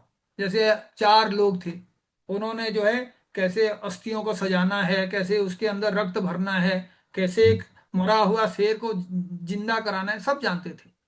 लेकिन उन्हें इतना नहीं पता था कि इसको जिंदा कराने के बाद अगर हम उसके आसपास में रहे तो हमारा क्या होगा। तो यूजुअली कई बार लोगों का ज्ञान ऐसे ही होता है। एस्ट्रोलॉजर सारा फॉर्मूला बता देगा, कौन से आपके चार्ट में कमी है, कौन सा प्लानेट आपका नेगेटिव रिजल्ट दे रहा है, कौन सा चीजों के वजह से आपका ये दशा खराब गया। लेकिन उसको खुद को पूछो तुम्हारा दशा कैसे गया, तो उस बेचारे का हालत खराब हो जाएगा। एक बार ऐसे मेरे पास एक एस्ट्रोलॉजी चार्ट जो है स्टडी करने के लिए आया, मैं यहाँ छोटा सा एक 3 BHK लेके बैठ रहा हूँ और यहाँ रह रहा हूँ, उसमें भी हमें खुशी होता है, मंत्र मुग्ध हो जाते हैं। तो यूजुअली क्लाइंट जो है वो मुझे पूछ रहे हैं सर मेरा यूएस में बहुत बड़ा बिजनेस है और मेरे पास जो लैंडेड प्रॉपर्टी है कम से कम 15,000 स्क्वायर फीट का है, वहां पे मैं मॉल बनाऊं या वहां पे मैं जो है अपना जो है उस लैंड को प्लॉटिंग करके बेचूं। तो मैंने तो चार्ट देख के सारा आंसर्स दे दिया। फिर मैं बाद में सोचा कि उस प्लॉट का एक छोटा सा हिस्सा भी खरीदने के लिए मुझे हो सके अगला जन्म लेना पड़े। तो this happens with your knowledge. Knowledge कभी भी ना आपको रिजल्ट नहीं देता है जो आपको प्रैक्टिकली एक्शन दे सकता है। और एक्शन के लिए मार्स अच्छा होना चाहिए, एक्शन के लिए सैटर्न अच्छा होना चाहिए। तो इसीलिए कई बार आपको एक्जल्टेड प्लैनेट मिल जाते हैं, उससे खुश नहीं होना चाहिए। जुपिटर एक्जल्टेड है, इसका मतलब है आपका कर्म खराब है, लिख के रख लो ये। क्योंकि जुपिटर एक्जल्टेड है तो 4th हाउस का रिजल्ट देगा वो, लेकिन कर्म में डेफिनेटली ना तो आप अपना प्रयत्न करोगे, ना ऐसे चीजें होगा जहां पे आपको एक्चुअल में कुछ काम करके ज्यादा फायदा हो सके। आप आराम पर जिंदगी जियोगे। 2 लाख मिल रहा है बहुत है, 3 लाख मिल रहा है बहुत है, आपके पास एक लिमिट हमेशा होगा, चलो इतने में हो जाएगा। और लिमिट के बाहर वही जाते हैं जिनको एक्चुअल में अपने अर्निंग के पीछे जितना जीरो लगाया जा सके। तो नेचुरल टेंडेंसी है, किसी का मंगल बहुत अच्छा है, वो एक्शन ओरिएंटेड होगा, लेकिन वो अपने घर को संभाल नहीं पाएगा। उसका झगड़ा हुआ तो घर में जो है और ज्यादा बर्बादी का कारण वो बनेगा। उसके एक्शंस ऐसे होंगे घर पे जो यूजुअली घर के पीस को और खराब करते हैं, क्योंकि नेचुरली 4th हाउस का एनर्जी उसके पास है ही नहीं, डेबिलिटेटेड है। और जो भी प्लानेट डेबिलिटेटेड है ना वो बड़ा डेंजरस है। जैसे आप देखना बच्चों के साथ कोई आप जो है प्यार वाला संबंध को समझने का कोशिश करोगे, जो इमेच्योर है वो बुध है, और रिलेशनशिप क्या है? शुक्र है।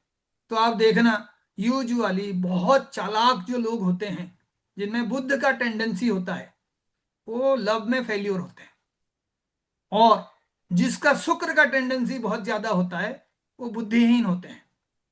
प्यार के चलते वो ऐसे काम करेंगे जो जिंदगी भर उनको पछतावा होगा। और दोनों में बैलेंस बनाना ही सबसे बड़ा जरूरत है, क्योंकि जहां पे आपका मरकरी और वीनस एक साथ कनेक्ट हो गए, जरूरी नहीं है कि आपके चार्ट में ही कनेक्ट हो।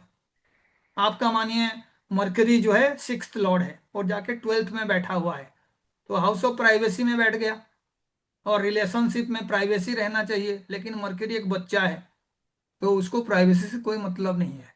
यूथफुल एनर्जी है, वो हर चीज को बढ़ा चढ़ा के बोलेगा। मरकरी वाणी का भी कारक है, तो दूसरे को जब पता चलेगा कि ये बातों को झूठ भी बोल रहा है, बढ़ा चढ़ा के बोल रहा है, तो रिलेशनशिप क्या है आपका।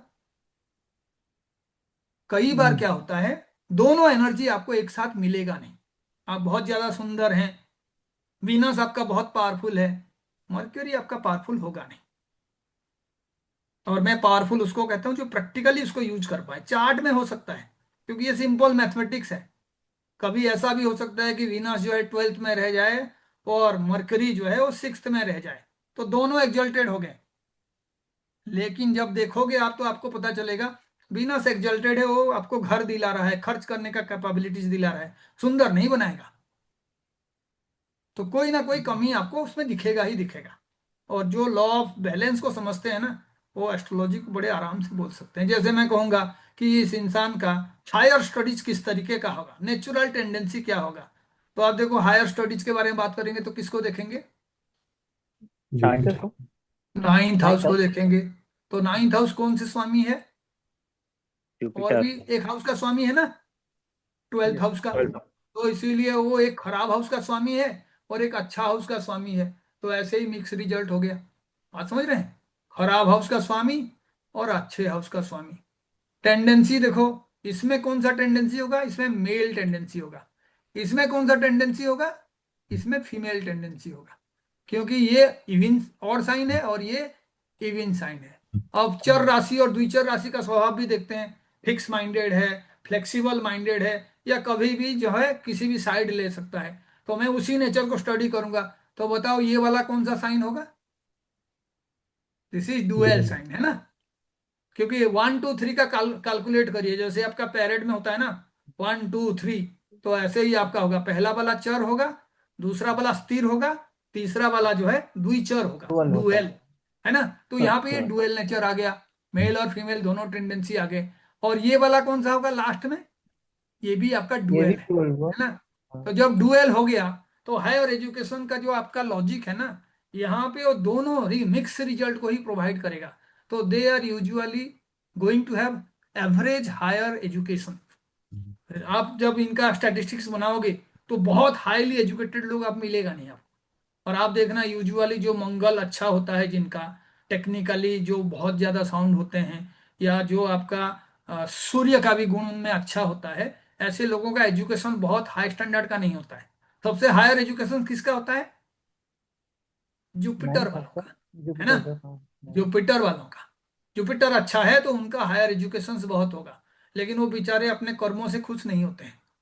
कोई भी जुपिटर, मैं यूजुअली बहुत सारे टीचर्स को देखता हूँ जो हमारे प्रोफेशंस में हैं, तो यूजुअली वो शनि का प्रभाव ऐसा होता है, क्योंकि देखिए शनि कर्म है, और आप टीचिंग कर रहे हो तो वो कौन सा कर्म है, जुपिटर वाला कर्म है ना। तो हम्म। शनि और जुपिटर का बाय डिफॉल्ट कॉम्बिनेशन हो गया। शनि दुख का भी कारक है, तो ऐसे लोग बड़े दुखी दिखते हैं। आप देखना अभी 2 3 दिन पहले न्यूज आया था, जिसमें स्कूल्स के टीचर को आवारा कुत्तों को गिनती करने का ड्यूटी दिया गया है ना। हाँ। अभी आया था पेपर में, डिस्कशंस भी हो रहा हाँ। था। तो जो आपका देखिए छोटा टीचर है, क्लास में पढ़ाता है 6 7 8 10th, तो आप उनको यूजुअली मरकरी से देखते हैं, है ना। जो हायर लर्निंग में है, कॉलेज के यूनिवर्सिटी के प्रोफेसर, उनको हम जुपिटर से देखते हैं। लेकिन अल्टीमेटली जुपिटर का तत्व तो है ना, पढ़ाना लिखाना ज्ञान देना, किसी का भी हम्म। कैरियर बनाना अंधेरे से उजाले में। लेकिन उनका खुद का लाइफ में बहुत अंधेरा होता है ना। कर्म ही ऐसा है कि वो बेचारों को सरकार हमेशा काउंटिंग के लिए किसी तरीके का, आवारा कुत्तों को गिनती कर लो, या कौन से घर में कितने लोग हैं गिनती कर लो, ये चलता रहता है। And they are the most oppressed kind of, you can say, profession, professional people, है ना। तो ये लॉजिक जो है कभी भी फेल नहीं होता, और इसको आपको समझना है उस प्लानेट के एनर्जी के साथ जो आप पढ़ रहे हो। क्योंकि कर्म का आप कॉम्बिनेशंस देख सकते हो। जैसे एक इंजीनियर है, तो इंजीनियरिंग में यूजुअली देखा जाता है टेक्निकल नॉलेज प्रोवाइड करने वाले प्लैनेट्स होते हैं। मंगल हो गया तो इलेक्ट्रिकल इंजीनियरिंग करेगा, सैटर्न हो गया तो कंस्ट्रक्शन रिलेटेड सिविल इंजीनियरिंग कर सकता है, या जो है सैटर्न जो है लॉ को रिप्रेजेंट करता है, राहु जो है टेक्निकलिटीज को रिप्रेजेंट करता है, गैजेट्स को रिप्रेजेंट करता है। तो कॉम्बिनेशन आप देख लीजिए, जो भी आपके कंप्यूटर ऑपरेटर्स होते हैं तो वहां पे कंप्यूटर माइक्रोचिप्स का काम जो है वो केतु से देखा जाता है, और उसका प्रोफेशन जो है शनि है। तो कौन सा कॉम्बिनेशन हो गया वो? शनि और केतु वाला कॉम्बिनेशन, है ना।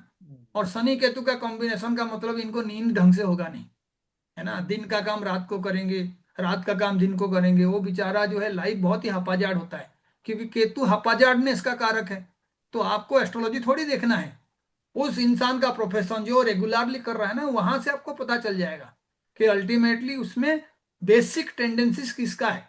लेकिन अभी हम कहेंगे कि नहीं जी, सारे ऐसे नहीं होते हैं, एक एक ऐसे भी इंजीनियर्स होते हैं जो माइक्रोचिप्स में काम करेंगे और 250 करोड़ 300 करोड़ का तनख्वाह लेते हैं। सुंदर पिचाई का एग्जाम्पल दे देंगे, किसी का भी एग्जाम्पल दे देंगे, दुनिया में सबसे रिचेस्ट इसी फील्ड से होते हैं। क्यों? क्योंकि सैटर्न अगर आपका कर्म है तो केतु झंडा है, हाईएस्ट कर्म। ऐसा जॉब आप करोगे जिसमें सबसे हाईएस्ट सैलरी आपको मिलेगा। लेकिन वो कब होगा? जब आप केतु के एलिमेंट्स को प्रॉपर तरीके से यूज करोगे। केतु का एलिमेंट को कैसे यूज करोगे? गॉड गिफ्टेड टैलेंट होना चाहिए। 12th में केतु जो है मुख्य कारक बनता है। केतु जो इस हाउस में बहुत ज्यादा अच्छा रोल प्ले करता है, वो है आपका हाउस ऑफ द जुपिटर, यानी हाईएस्ट ज्ञान। लेकिन अच्छा। देखो प्रोफेशन बदल गया, वो इंसान अभी टेक्निकल फील्ड में है, केतु कुजबत काम करता है। तो इसीलिए टेक्निकल फील्ड मंगल के साथ जुड़ गया या इंजीनियर बन गया, शनि के साथ जुड़ गया, तो अल्टीमेटली उसको अलग रिजल्ट मिल रहा है। लेकिन वही अगर ज्ञान के साथ टीचिंग जुड़ गया तो फिर शनि जो है खराब रिजल्ट दे रहा है। इसका मेन कारण यही है क्योंकि जुपिटर शनि के हाउस में खराब होता है। तो ऐसे किसी भी प्लानेट के लिए आप देख लो, आपको पता चल जाएगा कौन सा खराब है कौन सा सही है। मैं अभी पूछता हूँ, बताइए ऐसे लोगों के लिए ये जो 10th हाउस का रिजल्ट है अच्छा होगा या बुरा होगा? मेष राशि के लिए ना। हाँ जी, मेष हाँ राशि के लिए 10th हाँ, हाउस का रिजल्ट अच्छा होगा या बुरा होगा? बुरा होगा हम तो कहेंगे। तो पहले आपको क्या जानना है? नेचुरल टेंडेंसी जानना है। 10th का लॉर्ड कौन है? मकर का सैटर्न है। सैटर्न 11th का सैटर्न है। लॉर्ड कौन है? सैटर्न है। Saturn. सैटर्न। तो कुंभ अल्टीमेटली आप सैटर्न है। देखो, ये कौन सा राशि है? ये मंगल वाला राशि है ना। शनि के साथ क्या बराबर। रिलेशनशिप है इसका? Enmity है. एनिमिटी है। फिर नंबर काउंट करूंगा तो कौन सा रिलेशन है? 4 and 10, फोर हाँ। टेन और का। उसके बाद 3 and 11। हम्म, सबको समझ में आ जाएगा क्यों ये मैं कैलकुलेट कर रहा हूं, है ना। शनि से मंगल को काउंट करोगे तो जो एक्चुअल में मैंने राशि लिया वो मेष लिया है। अभी स्कॉर्पियो होता तो मैं फिर उल्टा काउंट करता। स्कॉर्पियो में भी आप देखो क्या रिलेशनशिप है? 311 410। 311। अगेन, है ना। इसका मतलब मंगल और शनि का क्या कॉम्बिनेशन है कि आपको एफर्ट्स ज्यादा करना पड़ेगा। चाहे मंगल का कोई भी राशि हो, कर्म में आपका एफर्ट्स बहुत ज्यादा होना चाहिए। और आप कब करोगे एफर्ट्स? जब आपका शनि अच्छा होगा, थर्ड लॉर्ड अच्छा होगा। अब अच्छा कैसे होगा? नेचुरली हम कह सकते हैं कि एफर्ट्स और मैलेफिक जो है दोनों साथ साथ चलते हैं। एक खराब इंसान से आपका दुश्मनी हो जाए ना, वो आपको जल्दी छोड़ेगा नहीं। अच्छे इंसान से दुश्मनी होगा, वो आपको माफ भी कर देगा, डरपोक भी होगा, कहेगा चलो जाने दो यार, मुझे इसके साथ क्या लड़ाई करना है। तो इसीलिए जो मैलेफिक्स होते हैं ना, वो किसी को बख्शते नहीं है। यानी अगर कोई भगवान भी मैलेफिक बन जाए तो भी वो मैलेफिक की तरह ही रिजल्ट देंगे, क्योंकि वो नेचर उनमें आ गया, प्रकृति न एवं मुच्यते वाला। तो जहां पे 3-11 देखोगे वहां आपके रेजिलियंस होना चाहिए, कॉरेज होना चाहिए, तभी जाके आपको उसका उल्टा रिजल्ट मिलेगा, गेन। क्योंकि 3 और 11 है, पहले काम करोगे तो फिर आपको गेन मिलेगा। तो आप देख लो, जितने भी लोग हैं अपने फील्ड में एफर्ट्स लगाए हैं। हम कई लोग हैं जो मोदी जी के क्रिटिक्स हैं, तो उसमें क्या है, लेकिन उनका जो एफर्ट्स है ना उसको आप जाके देखोगे। किसी के बारे में कुछ भी बोलना बहुत आसान है। मोदी जी जैसे जवाहरलाल नेहरू जी के बारे में बोलते हैं, या कई लोग हैं मोदी जी के बारे में बोलते हैं, क्योंकि बोलना सेकंड हाउस है। तो जिसके भी सेकंड हाउस में सूर्य होगा, वो किसके बारे में बात करेगा? वो गवर्नमेंट के बारे में बात करेगा। सूर्य अगर नेगेटिव साइन में है तो गवर्नमेंट के बारे में क्या बात करेगा? खराब बातें करेगा। सिंपल है, लॉजिक आप समझने का कोशिश करोगे तो आप समझ जाओगे, क्योंकि तो सूर्य जी सेकंड हाउस में है। तो मेरा बोलने का टॉपिक किस पे होगा? सूर्य से ओरिएंटेड होगा। सूर्य आया हुआ है यहाँ पे। सूर्य कौन है? सूर्य गवर्नमेंट है। सूर्य गवर्नमेंट का पॉलिसी है। सूर्य फादर है। तो मानो वो शनि का साइन है और वहां सूर्य बैठा हुआ है, तो आप कैसे बात करोगे? शनि और सूर्य आपस में दुश्मन है, तो फादर और बेटे में बातों को लेके विवाद होगा। फादर कुछ कह रहा है, बेटा अलग ओपिनियन देगा। लॉजिक सिंपल है। टॉपिक कौन सा होना चाहिए? आपके मन में कौन सा बातें चल रहा है, चंद्रमा आपका जहां पे होगा वही बातें चल रहा है। चंद्रमा 7th हाउस में है, तो आप हमेशा रिलेशनशिप वाला बातें सोचोगे। लेकिन बोलने के लिए कौन चाहिए आपको? सेकेंड लॉर्ड चाहिए या तो बुध चाहिए। तो जब वो मिल जाएंगे तो फिर आप उस टॉपिक पे बात भी करोगे। इसीलिए यूजुअली आप देखना, जहां पे भी चंद्रमा और बुध कॉम्बिनेशन में होते हैं या 159 का रिलेशनशिप होता है, ऐसे लोगों को आप सवाल सिर्फ पूछना शुरू करोगे वो सब बोल देंगे। कौन नहीं बोलेगा? जो चालाक होगा। तो आप देखना, जो आपके मंत्री वगैरह हैं उनमें राहु का तत्व ज्यादा होता है। चंद्रमा का एनिमी है, और राहु और बुध बड़े चालाक हैं, एक दूसरे को फॉलो करने वाले। बहुत अच्छा लगता है एक दूसरे का साथ। ऐसे लोगों को आप चाहे वो मर्डर भी किया होगा, पूछोगे ना, वो मना कर देगा। आपको लगेगा आप ही मर्डर किए हो, गलती से उसने खाली छुरा पकड़ लिया था लास्ट टाइम में। तो जो आपका किसी भी तरीके का बातों को बदल के पेश करना, आपका क्रिएटिविटी और जो आपका इंटेलिजेंस है, वो उस प्लानेट के दोस्त प्रोवाइड कर सकते हैं। तो बुध का दोस्त कौन है? Saturn शनि and है, Venus. वीनस शनि। है, राहु है ना? हाँ। तो अल्टीमेटली ऐसे लोग इसीलिए चालाक होते हैं। बुध का कमजोर फ्रेंड कौन है? तो आप देखोगे बुध का जो कमजोरी है वो चंद्रमा के साथ आएगा, क्योंकि 2-12 का रिलेशनशिप है। वो जो है ये जो है आपका जुपिटर के साथ भी आएगा, क्योंकि वो 7-7 वाला रिलेशनशिप है। अगर बुध अच्छा हुआ तो जुपिटर खराब होगा, जुपिटर अच्छा हुआ तो बुध खराब होगा। यानी बहुत बुद्धिमान है तो उसका जो है एक्चुअल में हायर एजुकेशन अच्छा नहीं होगा। जुपिटर वाला तत्व अच्छा नहीं होगा। He can not be A very good teacher. Philosophy समझा नहीं पाएगा, पिन पॉइंटेड बात करेगा, क्योंकि बुध अच्छा है। हंसी मजाक करेगा, सीरियसनेस नहीं आएगा उसमें। लेकिन जुपिटर अच्छा है तो उसका फिलोसॉफी अच्छा होगा, ज्ञान अच्छा होगा। लेकिन अगर उसको आप पढ़ाने के लिए बोलोगे तो नहीं बोल पाएगा, है ना? कम्युनिकेशन कम हो जाएगा, या बुद्धिमानी से कोई रिजल्ट अपने लिए यूज नहीं कर पाएगा। वही वाला एग्जाम्पल, ज्ञान है, आपने मरा हुआ शेर को जिंदा तो कर दिए, लेकिन कॉमन सेंस नहीं है। तो ऐसे लोग यूजुअली एडवाइस बड़ा अच्छा करते हैं, लेकिन वो अप्लाई नहीं कर पाते हैं। तो आपको वो सारे एक एक पर्टिकुलर चार्ट में जब आप देखोगे तो आपको वो दिख जाएगा। और वो जो नेचर है जिसको मैंने अभी तक बताया है, उस नेचर के थ्रू आप स्टडी कर सकते हैं उसको, है ना? तो जैसे मानो मैं आगे भी चलूंगा टॉरस के लिए, तो बताओ इसका सर एक पर्सनालिटी। चीज मेष में सर, हम राशि में एक बात हम आपसे और पूछना है, मेष लग्न में कि हाँ जी। एलिमेंट पॉइंट ऑफ व्यू से भी तो हम कह सकते हैं कि मेष राशि वालों के माँ से अच्छे संबंध नहीं होंगे, क्योंकि फोर्थ राशि है और 12th में बेड प्लेजर भी नहीं मिलेगा। वो जो बातें हैं एंटी यूजुअली एंटी उसके एलिमेंट लिए, होने के कारण। इसीलिए आप देखिए इसको समझाने का तरीका यही है कि जब आपका 4th हाउस से कमजोरी जो है देखा जा रहा है कि जो लगने से वो उस साइन में कमजोर हो रहा है ना? तो ठीक है, इसका ठीक है। अर्थ क्या हुआ? आपको घर का सुख नहीं मिलेगा। और मैं हमेशा एस्ट्रोलॉजी में बताता हूं कि एक हाउस जो है 50 चीजों को रिप्रेजेंट करता एग्रीड है ना? एग्रीड। तो 50 चीजें आपका खराब नहीं हो गए, 50 चीजें अच्छा नहीं होगा। बात समझ रहे हैं? हाँ। जैसे मानिए मैं घर से दूर चला गया, हम्म, तो मैं क्या कर रहा हूं, जो मुझे अपने जन्म स्थान का सुख मिलना चाहिए, उस सुख का रिमेडियल मेजर मैंने कर दिया, अनजाने में कर दिया, जानते हुए कर दिया, है ना? एक बंदा जो है प्रॉब्लम सॉल्व करके सही आंसर कर देता है, और एक अनजाने में गैस वर्क करता है और उसका आंसर सही हो जाता है। दोनों को सेम मार्क मिलता है ना? कई बार रिमेडी हम जानबूझ के करते हैं, कई बार अनजाने में कर लेते हैं। तो ये रिमेडी है उसका, कि वो एग्रीड। इंसान घर से दूर चला गया। अब उसको जो है माता से सुख भी मिलेगा। बात समझ रहे हैं? क्योंकि अभी तक तो हम सिर्फ कैरेक्टरिस्टिक बता रहे हैं ना। नेचुरल टेंडेंसी है कि यूजुअली ऐसे लोग घर का खुशी नहीं पाएंगे, माता से दूर रहेंगे, माता का भी खुशी नहीं पाएंगे।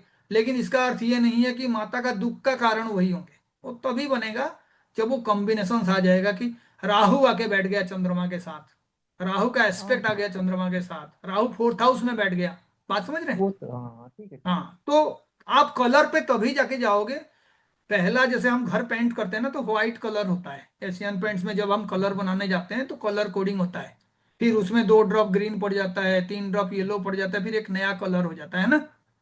तो जो बेसिक कलर है ना व्हाइट, वो यही ब्लैंक चार्ट है, वो ओके बेसिक कलर है। और जैसे जैसे प्लानेट आके बैठेंगे, एस्पेक्ट डालेंगे, तो उसमें वो कोई कलरिंग ग्रीन है, मिल गया, कोई अलग कलर मिल गया, तो वो आपका कलर दीवार का इफेक्ट। रंग ही कलर अलग हो जाएगा, है ना। लेकिन वो डिपेंड करता है फाउंडेशन के ऊपर, कौन से अच्छे क्वालिटी का व्हाइट आप लिया। आप कार खरीदने जाते हो तो आपको एक सिंपल व्हाइट मिलेगा, मेटालिक में कई सारे व्हाइट के आपको ऐसे कार मिलेंगे जिसमें हाँ आपको हाँ ज्यादा हाँ। पैसा देना पड़ेगा। तो लाइफ में आपका जो बेसिक कैरेक्टरिस्टिक है ना, वो यूजुअली फिक्स्ड है। इसीलिए सेम डे पे अगर 1,000 लोग पैदा हुआ हैं अंबानी के साइड में, तो उसमें से एक ही अंबानी बनता है, बाकी नहीं बनते हैं। क्योंकि ओके। बेसिक चीजें तो सभी का सेम है, लेकिन उसमें जो इंग्रेडिएंट मिलाया गया है ना कर्मों के थ्रू, या जो है प्लैनेट्स के इफेक्ट के थ्रू, अपने फैमिली के थ्रू, वो सबके लिए अलग अलग है। क्योंकि हमारा सिर्फ जन्म के समय में जो प्लैनेट्स थे उनके ऊपर कंट्रोल है, लेकिन उससे पहले जो हमारा कर्म है वो डिसाइड किया है कि फादर कौन होगा, मदर कौन होगा, पढ़ाई कितना होगा, ये बेसिक चीजें हैं। और जो सोचते हैं कि यही मेरा फाइनल है और उसको एक्सेप्ट कर लेते हैं, वो गुमनाम जिंदगी जीते हैं। जो मानते हैं कि नहीं, भगवान ने तो हमें बनाए हैं, हमें कोई फाइनल डेस्टिनेशन दिए नहीं है, बुद्धि भी दिए हैं, ज्ञान भी दिए हैं, कर्म भी दिए हैं, तो मैं उसको चेंज कर सकता हूँ, दे ओनली चेंज। और ऐसे सिर्फ 10% लोग हैं। एस्ट्रोलॉजी को यूजुअली लोग 90% यही सोचते हैं कि डेस्टिनेशन फाइनल है, गड्ढे में मुझे गिरना है और मैं गिर के मर जाऊंगा। लेकिन वो फाइनल नहीं है। आपको भगवान ने ज्ञान दिया है, आप अवॉइड भी कर सकते हो, है ना। कर्म जैसे से, अपने कर्म से। है ना, दुर्योधन है, ऐसा नहीं है कि उसके पास ज्ञान नहीं था या इसको कोई समझाने वाला नहीं था कि भाई पांडवों के साथ लड़ रहे हो, भगवान कृष्ण उनके साथ हैं और तुम मारे जाओगे, तुम्हारे भाई भी मारे जाएंगे। या ऐसा नहीं कि रात को सपना नहीं देखा होगा, काश मेरे जो मैं सोच रहा हूं ऐसा ना हो। क्योंकि पहले तो इंसान सोचता है, फिर जब कर्म शुरू होता है तो धीरे धीरे पछतावा भी होता है।